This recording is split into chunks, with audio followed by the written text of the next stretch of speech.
Chapter 1. The Village. Seacliffe! Called the bus driver. The bus turned left into a large empty car park and stopped. A few seats behind the driver, a girl stood up, picked up her heavy backpack and got off the bus. "Thanks," she said. The bus drove away. The girl looked around. She was completely alone. The car park was at the top of a cliff.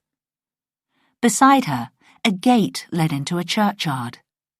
There was an old stone church, and gravestones, some of them fallen or broken, were sticking out of the long green grass. In front of her, near the edge of the cliff, there were a few pretty white cottages and a small shop that wasn't open yet. The girl looked at her watch. It was 8:20. Light rain began to fall. She looked up. "Thanks," she said to the sky. "Good weather for reading gravestones." She walked over to the gate and into the churchyard. She put her backpack under a tree and took out a piece of folded paper. She unfolded it, looked at it, and put it away again. "Preston or Marwood," she said aloud, and went to the gravestones to search for the names.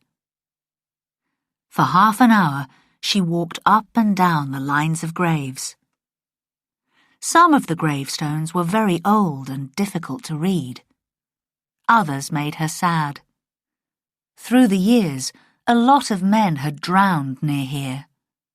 Mothers had lost young children. She looked at the names on the gravestones and wondered about the lives the people had lived. But the names she was looking for were not there. She heard a noise and looked up. 2 big tourist buses were turning into the car park. She was surprised to see that there were quite a few cars there now, too. And the sun was shining. There was also someone else among the graves, a woman holding some flowers. The girl walked slowly towards her. The woman knelt to put the flowers on a grave. "Excuse me," said the girl. "I don't want to trouble you, but perhaps you could help me?" The woman looked up. "You're Australian," she said. The girl smiled. "Yes, I am." "Are you travelling?" asked the woman, and nodded at the backpack under the tree. Beyond the tree, the girl could see lots of tourists getting off the buses and walking towards the little shop. "Yes, I have 2 months here in England, then I hope to go to America." "Well," said the woman. She had finished with the flowers. "What are you doing in our little churchyard?" "My mother wants me to find some of our ancestors. She's traced our family tree back to the 1700s, and she thinks that some of our ancestors may be buried here. But I can't find them." The woman stood up and brushed some dirt off her hands. "Old M," she said, and began to walk towards the gate. The girl followed her. "Old M?" "Emerson Cleary," the woman explained. "If your ancestors are buried here or anywhere around here, Old M will know. He's traced the family trees of most people in the village. He'd love to talk to you. Come on, get your bag. I'll show you the way." The girl grabbed her backpack and followed the woman through the car park towards the cottages and the shop. The car park was quite full now, but she couldn't see many people. She watched a family who were about 50 meters in front of her. They seemed to disappear over the edge of the cliff. "Are there a lot of visitors to Seacliffe?" "Oh, yes," said the woman. "Every day in the summer. There's quite a crowd."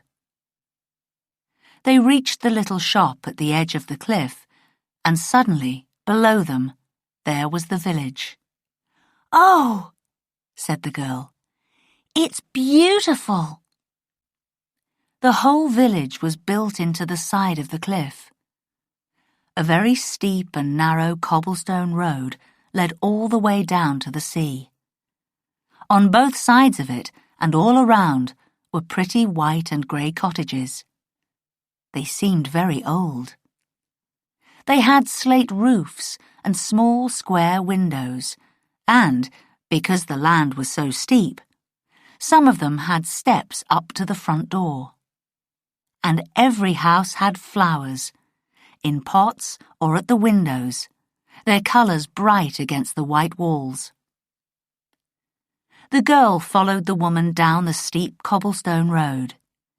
"It's beautiful," she said again. But before long, they were in the middle of a crowd.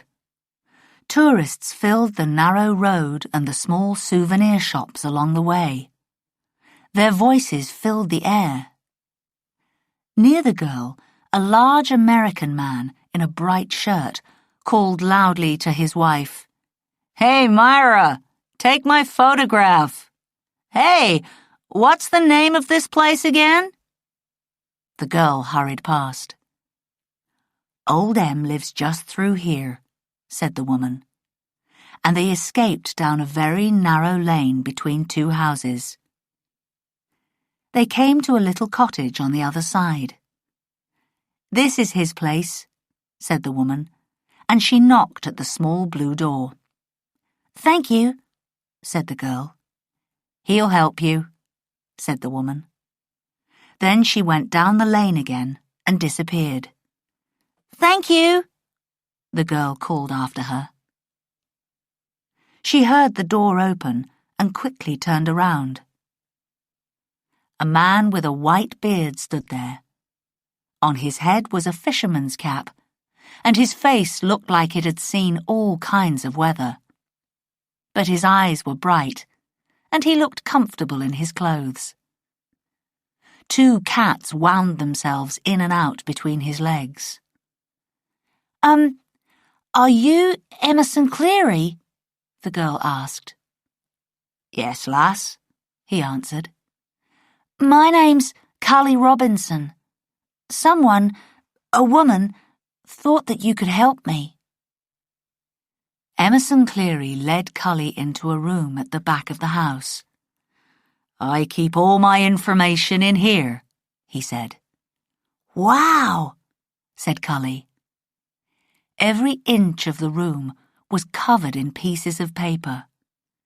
There were family trees and notes and photographs stuck to the walls. There were piles of books on the desk and the floor and the chairs. "You're worse than my mum, Mr. Cleary." The old man laughed, and another cat jumped down from the desk, where it had been lying in a square of sunshine. "Call me Em, lass. Everybody does." The old man helped Cully take off her backpack. She was surprised that he was so strong. "So, who do you want to find, lass?" "Well," Cully took a deep breath, "my mother discovered that my great-great-great-great-grandfather was a convict.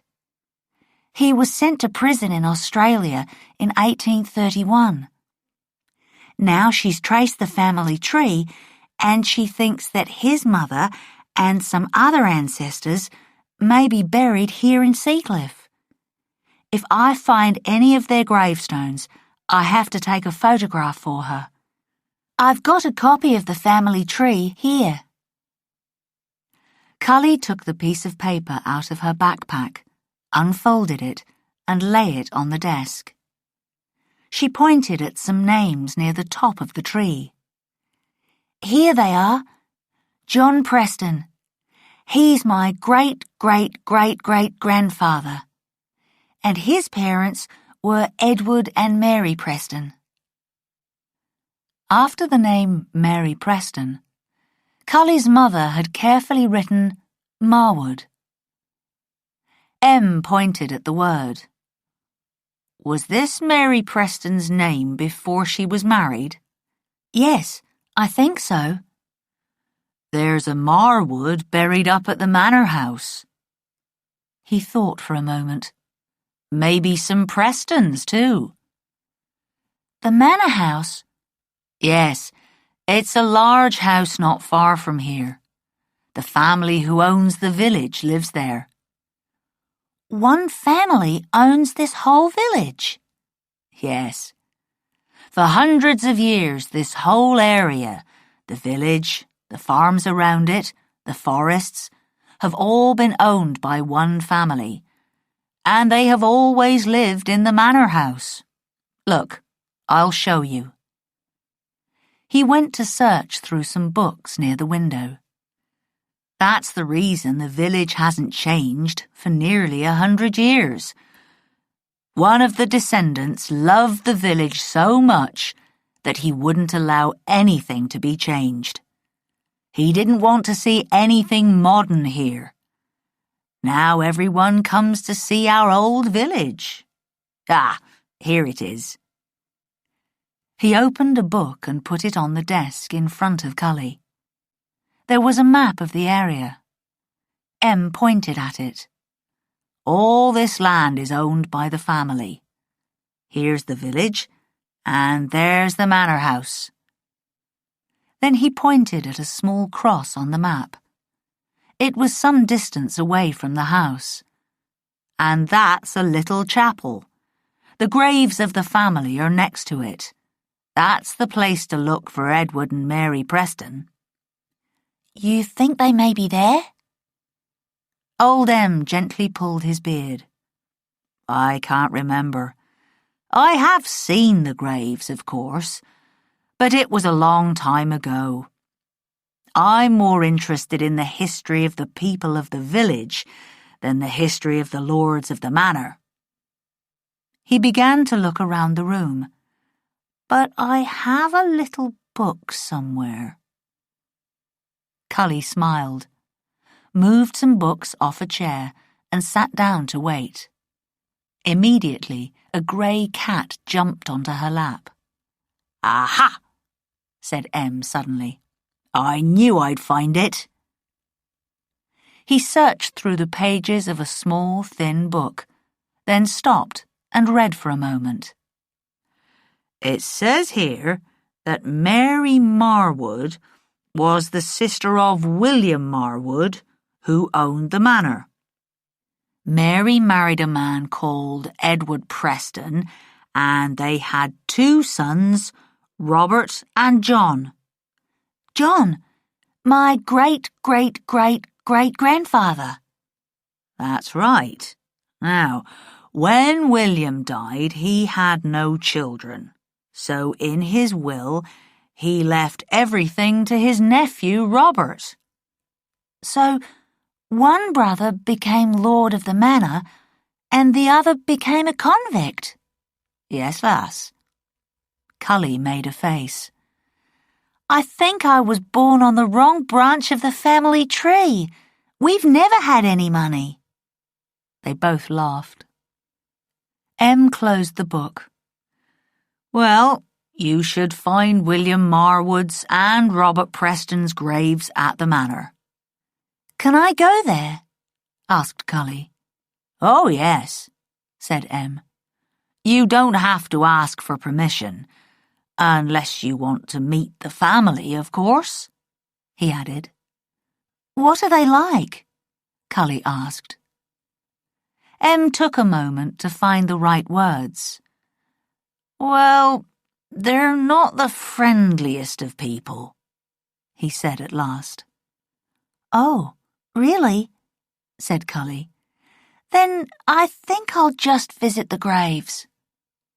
Em nodded. The little chapel and the graves aren't very close to the house. The family won't even know that you're there. I'll make a copy of the map for you. He grabbed the book from the desk and went to the corner of the room where there was a computer with a printer and copier. The map's old, but you'll find your way. Nothing's changed. Cully looked at the modern computer and smiled. Em brought the copy of the map back to her, and Cully lifted the cat down from her lap. Thank you for your help.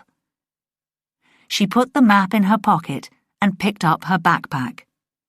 They walked through to the front of the house. Are you staying in Seacliffe? Em asked. I wasn't going to, but perhaps I'll stay one night. Are there places to stay? Oh, well, most tourists only come to Seacliffe for the day. Not many people stay the night. But there is a little hotel down near the water. 5 Bells, it's called. Is it expensive? Oh, no, said Em. He opened the front door for her. Only the souvenirs are expensive here. They laughed. Cully went out. Come and see me in the morning before you go, he added. You'll need a rest halfway up the hill. Thanks again, said Cully, and she walked out and down the lane, back to the steep cobblestone road. She continued down the hill towards the sea. There was still a crowd of tourists on the road. Some of them were walking back up the steep hill. They looked hot and tired. She passed the American man again. His face was very red. Hey, Myra, he said to his wife. He was breathing heavily. Did you pack another pair of legs for me? I'm going to need them. Cully continued down the narrow road until it ended near the water. She stopped and smiled at the view. It really was a pretty place. A stone pier curved out into the sea to make a safe harbour for the many small fishing boats there. Some of the colourful little boats were pulled up on the beach. A beach not made of sand, but of small grey rocks. And there were houses all the way down to the bottom of the cliff. The village began almost at the water's edge. Cully noticed a red sign hanging over the door of an old building near the start of the pier. 5 Bells, it said.